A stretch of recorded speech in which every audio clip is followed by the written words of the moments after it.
Welcome to another deep dive. Today, we're tackling a subject that's deceptively simple, money. Hmm.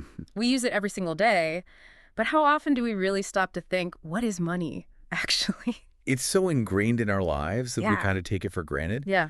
It's interesting that you send over this selection of articles from sources like the IMF, Investopedia, and even a historical piece on American currency, Yeah.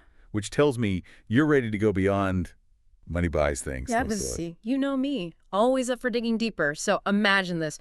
No more credit cards, no Apple Pay, not even crumpled dollar bills. We're going full-on barter system. Try getting your morning coffee with a bushel of carrots. Oh, man. Or imagine, like, paying rent with a goat. Not exactly practical, is it? Sounds like a recipe for disaster. One of these articles talked about the inherent inefficiency of bartering. It called it the double coincidence of wants. Exactly. You not only have to find someone who wants what you're offering, but they also have to have something you need in return. Talk about a logistical nightmare. That's why early societies developed forms of money. Okay, so we're talking those early forms of money, cowrie shells, barley, things like that. It seems so strange now, but our sources make it clear that this wasn't random. Right. These items had specific properties that made them suitable as currency. Right. I got it. Think durability, divisibility, portability. Take cowrie shells. They're small, relatively uniform, and surprisingly durable.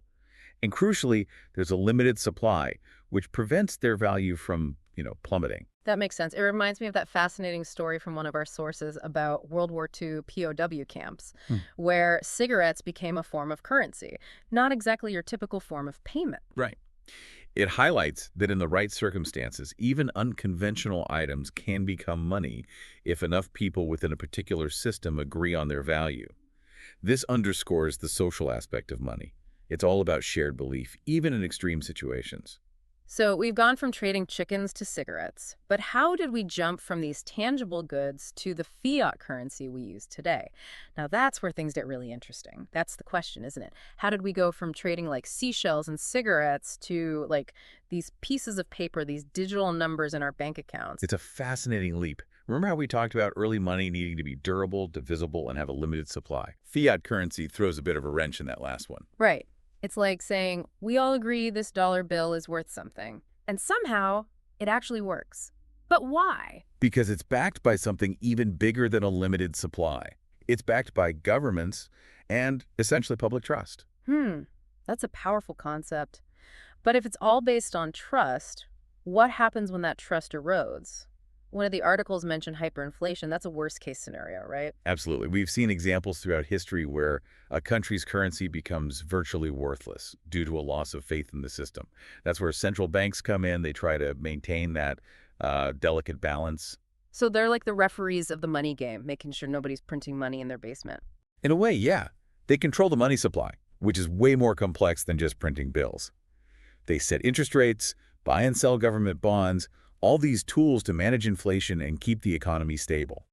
Okay, hold on. Things are about to get a bit Econ 101 here. Right. How do we even measure how much money is out there if it's not just physical cash anymore?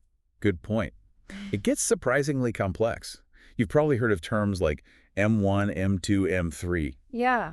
These are different categories of money based on how easily they can be spent. Wait, so there are different types of money. Tell me more. Think of it like this. M1 is your most liquid money cash. Checking accounts, the stuff you use for everyday transactions. M2 includes things like savings accounts and money market funds, a bit less liquid but still fairly accessible. Okay, I'm following so far. So what's M3 then? Giant swimming pools of money owned by corporations and billionaires. Not exactly, though it does include some pretty large sums. M3 covers things like large time deposits and institutional money market funds. It gives a broader view of the total money supply. This is blowing my mind a little. We've gone from seashells to this complex web of digital money and central banks. And speaking of digital money, we can't forget the elephant in the room, or should we say the Bitcoin and the blockchain. Cryptocurrency, it's the buzzword of the century. But is it really money? That's the million-dollar question, isn't it? Cryptocurrencies like Bitcoin do share some similarities with traditional money. Yeah. They're transferable, divisible, even have a limited supply, that whole blockchain magic, keeping things in check. Right. But there are some key differences. Yeah, the whole decentralized thing throws me for a loop. No central bank calling the shots. That's a radical departure from the systems we've been discussing. Exactly.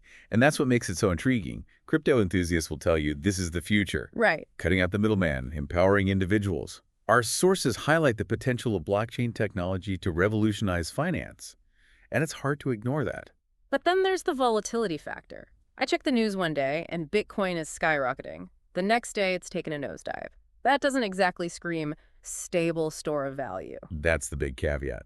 While cryptocurrencies have gained traction as investment assets, their value fluctuates wildly. Our sources point out that this volatility makes them a risky proposition for everyday transactions. Imagine your grocery bill changing every hour. Talk about a budgeting nightmare. So where does that leave us? Are we all going to be using Bitcoin to buy coffee in the future, or is this a passing fad? That's the billion-dollar question nobody knows for sure. It's a fascinating time to be thinking about money because the landscape is changing right before our eyes.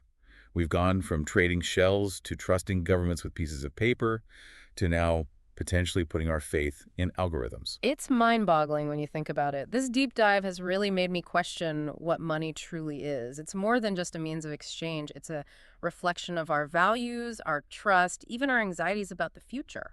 Absolutely, and that's the beauty of exploring a topic like this. We've barely scratched the surface, but hopefully this deep dive has given you a new appreciation for those bills in your wallet, those numbers on your screen. It certainly has for me. To our listener out there, thanks for joining us on this journey through the fascinating world of money. We started with bartering, explored the power of trust, even dipped our toes into the unpredictable waters of cryptocurrency.